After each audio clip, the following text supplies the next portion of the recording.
여자의 복수 파트 3 복수의 실행과 완벽한 승리 3개월이 흘렀습니다. 그동안 저는 웃으면서 살았어요. 민호 앞에서도 지영 앞에서도 아무렇지 않은 척하면서요. 요즘 왜 이렇게 웃냐고 민호가 물었을 때 저는 대답했어요. 응, 곧 좋은 일 생길 것 같아서요. 민호는 몰랐습니다. 제가 모은 증거가 200페이지가 넘는다는 것을. 지영도 몰랐어요. 자신의 카페가 곧 문을 닫게 될 거라는 것을요. 둘 다 몰랐습니다. 자신들의 이야기가 오늘 밤 9시 전국에 방송된다는 것을요. 이제 시작입니다. 완벽한 복수가요. 안녕하세요. 오늘도 찾아와 주셔서 감사합니다. 지난 시간 기억하시나요? 이수진은 남편과 친구의 배신을 확인한 후 냉정하게 증거를 모으고 변호사, 회계사, 그리고 방송국 PD까지 만났습니다. 3개월간의 준비 끝에 드디어 복수를 실행할 시간이 왔어요. 오늘은 그 복수가 어떻게 펼쳐졌는지, 그리고 이수진이 어떤 승리를 거뒀는지 말씀드리겠습니다. 구독과 좋아요 눌러주시고, 그럼 시작하겠습니다. 결정적 증거 확보. 그날은 월요일 아침이었어요. 민호가 출근 준비를 하고 있을 때 저는 평소처럼 커피를 내려주며 물었습니다. 오늘 일찍 들어와요? 응, 6시쯤 들어올게. 저녁 뭐 먹을까요? 민호는 넥타이를 매면서 웃었어요.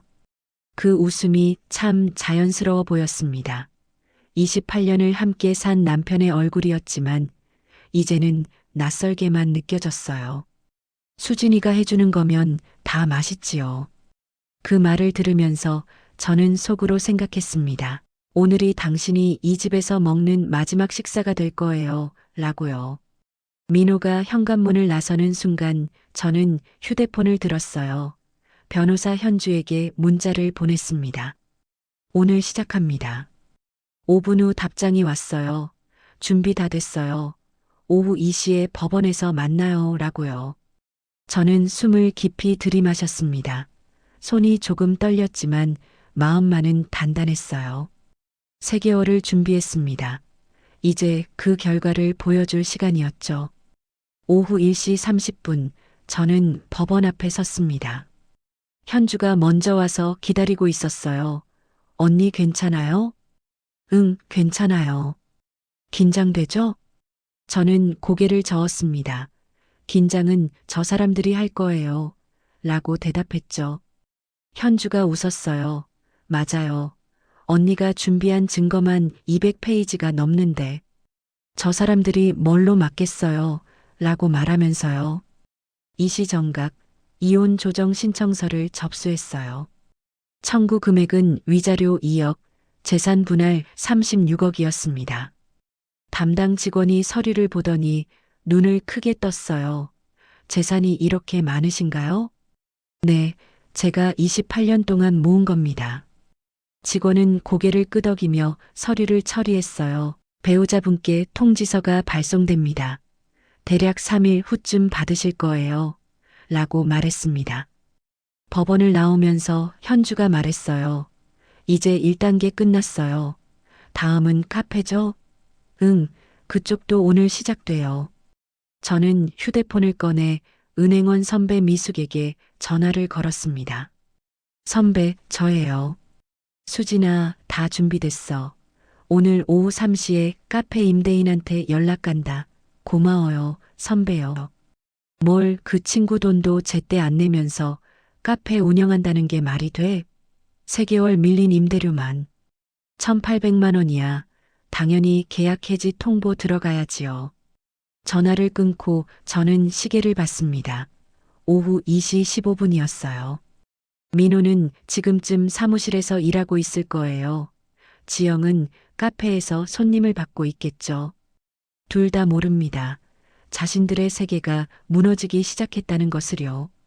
저녁 6시 민호가 집에 돌아왔을 때 저는 거실 소파에 앉아 있었습니다. 다녀왔어. 오늘 저녁은. 민호가 말을 멈췄어요. 제 표정을 본 거죠. 제 얼굴에는 어떤 표정도 없었을 거예요.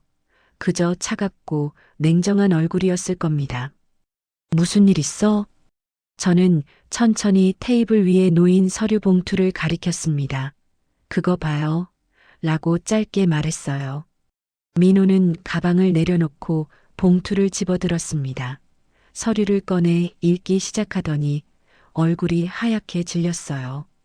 이게 뭐야? 이혼 조정 신청서예요. 오늘 접수했어요. 수진아, 농담이지? 저는 웃지 않았습니다. 28년 결혼 생활 중에 내가 언제 이런 걸로 농담한 적 있어요? 라고 물었죠. 민호의 손이 떨렸어요. 서류를 잡은 손이 부들부들 떨리고 있었습니다. 왜 갑자기? 갑자기요? 저는 천천히 일어났습니다. 온몸에 힘을 주고 민호를 똑바로 쳐다봤어요. 갑자기가 아니에요. 3개월 전부터 알고 있었어요. 당신이 지영이랑 무슨 짓 했는지 전부 다요. 민호의 얼굴에서 핏기가 완전히 사라졌습니다. 입술이 파르르 떨렸어요. 수진아, 그게 뭐라고 변명할 거예요? 출장이었다고요? 야근이었다고요? 저는 휴대폰을 꺼내 민호에게 보여줬어요. 화면에는 북카페에서 키스하는 2사람의 사진이 있었습니다. 이것도 출장이에요? 민호는 말을 잇지 못했습니다. 그저 입만 벙긋거릴 뿐이었어요. 호텔 예약 내역도 있어요. 신용카드 사용 내역도 있고요. 문자 메시지 200개, 통화 기록 300건, 다 증거로 제출했어요. 수진아, 제발이요? 내가 30년 친구한테 상담했던 내용을 그 친구가 당신한테 그대로 해줬잖아요. 그게 얼마나 역겨운 일인지 알아요? 민호가 무릎을 꿇었습니다. 바닥에 털썩 주저앉으면서 제 바지를 붙잡았어요. 미안해, 정말 미안해. 다시는 안 그럴게요. 저는 민호를 내려다봤어요. 한때는 사랑했던 사람이었습니다. 28년을 함께 살아온 사람이었죠. 하지만 지금은 낯선 남자일 뿐이었어요. 배신자일 뿐이었습니다. 늦었어요. 이미 변호사도 선임했고 재산 조사도 다 끝났어요. 재산이요? 총 43억이더라고요. 그중 36억이 내 거예요. 내가 28년 동안 벌어서 모은 돈이니까요. 민호의 눈이 커졌습니다. 36억을이라는 말이 나오자 그제야 상황의 심각성을 깨달은 것 같았어요. 응, 위자료 2억 별도예요. 당신 불륜에 대한 대가죠. 수진아, 제발 한 번만. 저는 민호의 말을 끊었습니다. 이 집에서 나가요. 오늘 밤까지요. 뭐라고요? 이 집도 내 명의예요. 당신 짐 싸서 나가요. 민호는 믿을 수 없다는 표정으로 저를 쳐다봤습니다. 하지만 저는 흔들리지 않았어요. 3개월 동안 준비했습니다. 이 순간을 위해서요. 저녁 9시 저는 거실 TV를 켰습니다. 민호는 이미 짐을 싸서 나갔고 집은 조용했어요. 텅 빈 공간에 저 혼자 남았습니다. 화면에 드라마가 시작됐어요. 완벽한 배신이라는 제목이 떴습니다. 방송국 PD 박영민 선배가 만든 단막극이었죠. 28년 결혼 생활, 30년 우정, 하지만 그 모든 것은 거짓이었습니다. 나레이션이 흘러나왔어요. 화면에는 한 여자가 친구에게 상담하는 장면이 나왔습니다. 요즘 남편이 이상해요. 자꾸 이상한 걸 요구하거든요. 언니 남편 요구 들어줘요. 남자들은 그런 거 중요하게 생각한대요. 시청자들은 곧 알게 될 거예요. 그 친구가 남편과 불륜 관계였다는 것을요. 그 상담 내용을 그대로 남편에게 써먹었다는 것을요. 물론 드라마 속 인물 이름은 다릅니다. 하지만 직업, 나이, 상황 설명이 너무 구체적이었어요. 55세 관계 상담사 출신 주부, 58세 대학병원 교수, 남편 북카페를 운영하는 30년 지기 친구, 아는 사람은 다 알 거예요. 누구 이야기인지요. 저는 와인 한 잔을 따라 마셨습니다. 3개월 동안 참았던 눈물이 흘러내렸어요. 하지만 이건 슬픔의 눈물이 아니었습니다. 해방의 눈물이었죠. 복수의 눈물이었어요. 다음 날 아침 제 휴대폰에는 수십 통의 전화가 걸려왔습니다. 친구들, 지인들, 심지어 모르는 번호에서도요. 하지만 그중 가장 많이 온 전화는 지영이었습니다. 부재중 전화가 20통이 넘었어요. 문자도 와 있었습니다. 언니, 제발 전화 좀 받아줘요. 언니, 한 번만 만나줘요. 언니, 내가 무릎 꿇고 빌게요. 제발이요. 저는 문자를 보면서 차갑게 웃었어요. 이제야 빌고 싶나 보네요. 1시간쯤 지났을 때 지영에게서 또 문자가 왔습니다. 언니, 오후 3시에 카페 앞에 있을게요. 제발 나와줘요. 단 10분만이라도요. 저는 잠시 생각했습니다. 만나줄까 말까요? 하지만 곧 결심했어요. 만나야겠다고요. 30년 우정의 끝을 제대로 보여줘야겠다고요. 알았어. 3시에 갈게. 답장을 보낸 후 저는 옷을 갈아입었습니다. 거울을 보며 화장을 고쳤어요. 흐트러진 모습을 보이고 싶지 않았습니다. 당당하게 가고 싶었어요. 오후 3시, 저는 페이지 137 앞에 섰습니다. 문에는 임시 휴업이라는 팻말이 붙어 있었어요. 유리문 너머로 지영이 보였습니다. 카운터에 앉아 고개를 떨구고 있었죠. 저는 문을 밀고 들어갔어요. 문 열리는 소리에 지영이 고개를 들었습니다. 지영의 얼굴은 완전히 망가져 있었어요. 눈은 퉁퉁 부어 있었고 화장기 하나 없는 얼굴은 헬쑥했습니다. 언니, 지영이 일어나 제게 다가왔어요. 하지만 저는 손을 들어 지영을 제지했습니다. 거기서요. 지영이 멈춰 섰습니다. 입술을 떨면서 저를 바라봤어요. 언니 미안해요. 정말 미안해요. 저는 카페 안을 천천히 둘러봤습니다. 한때 제가 사랑했던 공간이었어요. 이곳에서 지영과 수없이 많은 이야기를 나눴습니다. 커피를 마시며 웃고 때로는 울기도 했죠. 하지만 이제 이곳은 배신의 장소일 뿐이었어요. 언니, 제발 한 번만 용서해줘요. 내가 정말 잘못했어요. 지영이 울먹이며 말했습니다. 저는 지영을 똑바로 쳐다봤어요. 용서요? 30년 친구한테 남편 빼앗아가 놓고 용서를 바라요? 지영이 무릎을 꿇었습니다. 바닥에 주저앉으면서 제 바지를 붙잡았어요. 언니, 제발. 나 좀 살려줘요. 카페도 문 닫게 생겼고 빚도 많아요. 위자료 5천만 원도 없어요. 도저히 못 내요. 제발 저 좀 살려주세요. 돈 얘기네요. 저는 차갑게 웃었습니다. 진심으로 미안해서가 아니라 돈 때문에 빌고 있었던 거예요. 언니, 제발. 합의금 좀 조정해줘요. 괜찮아지면 조금씩이라도. 저는 지영의 손을 뿌리쳤습니다.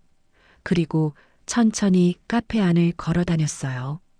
선반에는 지영이 좋아하던 책들이 꽂혀 있었습니다. 카운터 위에는 제가 선물했던 커피 머신이 있었고요. 지영아, 이거 기억나요? 저는 카운터 위 커피 머신을 가리켰습니다. 이 카페 오픈할 때 제가 선물한 거였어요. 300만 원짜리 이탈리아제 커피 머신이었죠. 언니가 선물해 준 거. 저는 커피 머신 옆에 있던 찻잔 세트를 집어들었어요. 이것도 제가 선물한 거였습니다. 지영이 좋아할 거라고 생각하면서 백화점에서 고른 고급 찻잔 세트였죠. 30년 우정의 증표라며 좋아했었죠. 저는 찻잔 하나를 바닥에 내던졌습니다. 쨍그랑 깨지는 소리가 카페 안에 울려 퍼졌어요. 언니, 또 하나를 던졌습니다. 쨍그랑 하얀 도자기 파편이 바닥에 흩어졌어요. 3번째, 4번째, 5번째, 6개의 찻잔을 모두 바닥에 던졌습니다. 언니, 제발. 지영이 울면서 소리쳤지만 저는 멈추지 않았어요. 책장에 꽂혀 있던 책들을 집어들었습니다. 제가 선물했던 초판본 소설들이었어요. 한 권 한 권 바닥에 내던졌습니다. 책장이 찢어지는 소리, 표지가 구겨지는 소리가 들렸어요. 30년 우정이요? 저는 차가운 목소리로 말했습니다. 그리고 벽에 걸려있던 액자를 집어들었어요. 저와 지영이 함께 찍은 사진이 들어있는 액자였습니다. 제가 직접 골라서 선물한 거였죠. 이것도 우정의 증표였나요? 액자를 바닥에 내던졌습니다. 유리가 깨지면서 사진이 바닥에 떨어졌어요. 지영이 비명을 질렀습니다. 언니, 제발 그만해요. 지영이 울부짖으며 바닥에 파편들을 주워 담으려 했어요. 깨진 찻잔 조각에 손이 베었는지 피가 흘렀습니다. 그만하라고요? 저는 지영에게 다가갔습니다. 지영은 바닥에 주저앉아 울고 있었어요. 저는 지영의 머리채를 잡아 일으켰습니다. 지영의 얼굴을 똑바로 쳐다봤어요. 내가 30년 동안 믿었던 친구가 제일 은밀한 고민을 내 남편한테 써먹었을 때는 생각 안 했어요? 그만하라고요? 언니, 미안해요. 미안하다고요? 저는 지영의 뺨을 때렸습니다. 짝 하는 소리가 카페 안에 울렸어요. 지영의 고개가 옆으로 돌아갔습니다. 뺨에 빨간 손자국이 선명하게 남았어요. 한 대당 100만 원씩 깎아줄게. 30년 우정이 이렇게 끝나는 거예요. 저는 지영을 밀쳐냈습니다. 지영이 바닥에 주저앉았어요. 깨진 찻잔 파편 위에 앉아 울고 있는 지영을 내려다보며 저는 말했습니다. 위자료 5천만 원 중에 700만 원을 깎아줄게요. 뺨을 7번 때렸으니까요. 나머지 못 내면 파산 신청하든지 뭐든지 알아서 하세요. 그리고 다시는 내 앞에 나타나지 마요. 언니. 카페 문을 열고 나왔습니다. 뒤에서 지영의 울음소리가 들렸지만 뒤돌아보지 않았어요. 저는 똑바로 앞을 보고 걸었습니다. 30년 우정이 끝난 자리를 떠나왔어요. 차에 타서 시동을 걸었습니다. 손이 떨렸어요. 하지만 후회는 없었습니다. 통쾌했어요. 가슴속에 맺혔던 응어리가 다 풀리는 기분이었죠. 합의 조정. 2주 후 법원 조정실에서 민호와 마주 앉았습니다. 민호는 완전히 다른 사람처럼 보였어요. 수척하고 눈에는 그림자가 드리워져 있었습니다. 회사에서도 소문이 돌았을 거예요. 드라마를 본 사람들이 많았을 테니까요. 수진 씨, 제안 받아들이시겠습니까? 조정위원이 물었습니다. 민호 측 제안은 이랬어요. 재산 분할 36억, 위자료 2억, 제가 요구한 그대로였습니다. 네, 받아들이겠습니다. 민호가 고개를 들어 저를 봤어요. 입을 열려다가 다시 닫았습니다. 무슨 말을 하고 싶었을까요? 미안하다고요? 다시 시작하자고요? 하지만 이미 늦었어요. 모든 게 끝났습니다. 조정이 성립됐습니다. 28년 결혼 생활이 끝나는 순간이었어요. 조정실을 나오면서 저는 뒤돌아보지 않았습니다. 앞으로 나아가야 했으니까요. 3개월 후 저는 새 아파트로 이사를 했습니다. 한강이 보이는 30평짜리 아파트였어요. 혼자 살기에 딱 좋은 크기였죠. 거실 소파에 앉아 한강을 바라보며 저는 생각했습니다. 55세, 이제 시작이야 라고요. 민호에게서 받은 재산 분할금으로 아파트도 샀고 여유 자금도 생겼습니다. 더 이상 누구 눈치 볼 필요도 없었어요. 그날 저녁 변호사 현주가 전화를 걸어왔습니다. 언니 축하해요. 오늘 이혼 확정 판결 나왔어요. 라고 말하면서요. 고마워 현주야. 내가 아니었으면 이렇게 깔끔하게 못 끝냈을 거야. 언니가 준비를 워낙 철저하게 하셨잖아요. 저는 그냥 서류 정리만 했어요. 전화를 끊고 저는 와인 한 잔을 따랐습니다. 발코니로 나가 한강을 바라보며 와인을 마셨어요. 강물은 조용히 흘러가고 있었습니다. 저의 인생도 이제 새롭게 흘러갈 거예요. 그로부터 한 달쯤 지났을 때 방송국 PD 박영민 선배에게서 전화가 왔습니다. 수진아, 나야, 요즘 어떻게 지내? 영민 선배, 잘 지내요. 선배는요? 나야 뭐, 그냥저냥이지. 근데 수진아, 괜찮으면 저녁 한번 먹을래? 오랜만에 얼굴 좀 보자. 저는 잠시 망설였어요. 하지만 곧 대답했습니다. 좋아요, 선배. 언제가 좋으세요? 이번 주 금요일 어때? 내가 새로 발견한 맛집이 있거든. 금요일 좋아요. 금요일 저녁 강남에 있는 이탈리아 레스토랑에서 영민 선배를 만났습니다. 선배는 먼저 와서 기다리고 있었어요. 저를 보자마자 일어나 손을 흔들었습니다. 수진아, 여기. 선배를 보는 순간 마음이 편해졌어요. 영민 선배는 제가 대학 시절부터 알고 지낸 사람이었습니다. 방송국 PD로 일하면서도 항상 따뜻하고 유머러스한 사람이었죠. 선배, 오랜만이에요. 그러게, 얼굴 좀 보자, 생각보다 괜찮아 보이네. 나는 내가 많이 힘들어할까봐 걱정했는데. 괜찮아요. 오히려 속이 다 시원해요. 우리는 자리에 앉아 음식을 주문했습니다. 파스타와 스테이크, 그리고 와인 한 병이요. 음식이 나오고 와인을 따르면서 영민 선배가 말했어요. 수진아, 드라마 반응 정말 좋았어. 시청률도 높았고 온라인에서도 난리였거든. 그래요? 응, 다들 통쾌하다고 했어. 배신한 사람들 제대로 혼내줬다고 말이야. 저는 와인을 한 모금 마셨습니다. 씁쓸하면서도 달콤한 맛이 입안에 퍼졌어요. 선배, 정말 고마워요. 선배 아니었으면 이렇게까지 못했을 거예요. 뭘 나는 그냥 내 이야기를 드라마로 만들어준 것뿐이야. 진짜 용감했던 건 수진이 너였어. 영민 선배가 진지하게 말했습니다. 눈을 똑바로 쳐다보면서요. 55살에 다시 시작한다는 게 얼마나 무서운 일인데, 근데 너는 해냈잖아. 정말 대단해. 그 말을 들으니 가슴이 뭉클했어요.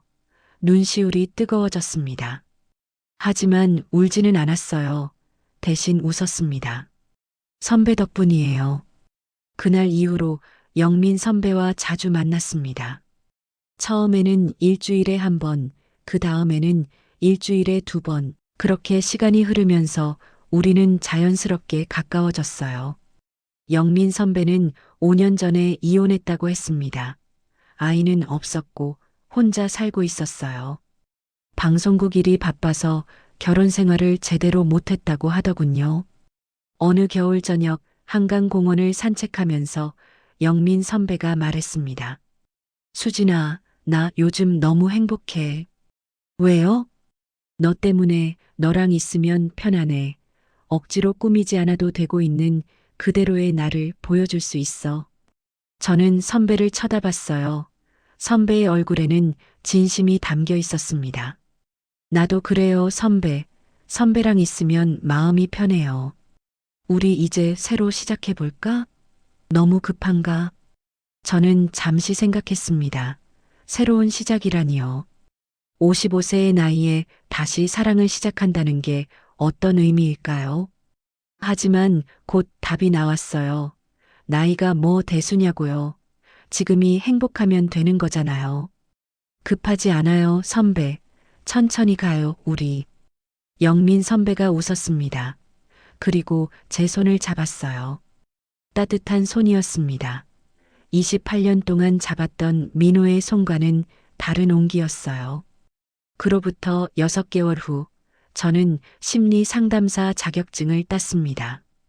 영민 선배가 응원해줬어요. 시험 전날에는 응원 문자를 보내주기도 했고요. 제 경험을 살려서 비슷한 상황에 있는 여성들을 돕고 싶었어요. 배신당하고 상처받고 무너진 사람들에게 말해주고 싶었습니다. 다시 일어설 수 있어요. 저처럼요 라고요. 첫 상담 의뢰가 들어왔을 때 저는 설렜습니다. 52세 여성이었어요. 남편의 외도를 알게 됐지만 어떻게 해야 할지 모르겠다고 했습니다. 선생님, 저는 어떻게 해야 할까요? 저는 그녀의 손을 잡았습니다. 먼저 증거를 모으세요. 감정적으로 대응하지 말고 냉정하게 준비하세요. 그리고요? 스스로를 지키세요. 당신은 소중한 사람이에요.